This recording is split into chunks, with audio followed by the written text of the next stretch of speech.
Payyavula case Rajasthan వెళ్ళారు.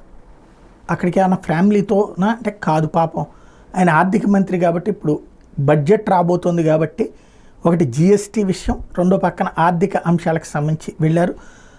తాజాగా ఏదైతే ఆయన వివిధ అంశాలకు సంబంధించి అక్కడ సూచనలు ఇచ్చారు రాష్ట్ర ప్రభుత్వం తరపున, అట్లాగే మనకి దేశవ్యాప్తంగా కావాల్సిన అంశాలు ప్రధానంగా ప్రస్తావించారు. రాష్ట్ర ఆర్థిక అవసరాలు, ప్రాధాన్యత రంగాలకు అవసరమైన నిధుల అంశాన్ని ఆమెకు వివరించారు.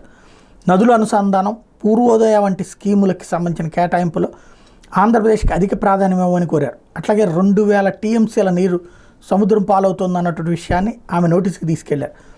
కృష్ణా గోదావరి నదుల అనుసంధానం, కృష్ణా పెన్నా నదుల అనుసంధానం, నదుల అనుసంధానం ద్వారా రాయలసీమ ప్రాంతానికి నీళ్లు, దేశంలోనే అతి తక్కువ వర్షపాతం నమోదే అనంతపురం జిల్లా రాయలసీమలో ఉందన్నటువంటి విషయాన్ని గుర్తు చేయడం, జైసల్మేర్ కంటే అనంతపురంలోని వర్షపాతం తక్కువ ఉన్నటువంటి విషయాన్ని దృష్టిలోకి తీసుకురావడం, కేంద్రం కూడా నదుల అనుసంధానం మీద దృష్టి పెట్టింది కాబట్టి మాకు ఇవ్వాలన్నటువంటి పాయింట్ని చెప్పుకొచ్చారు.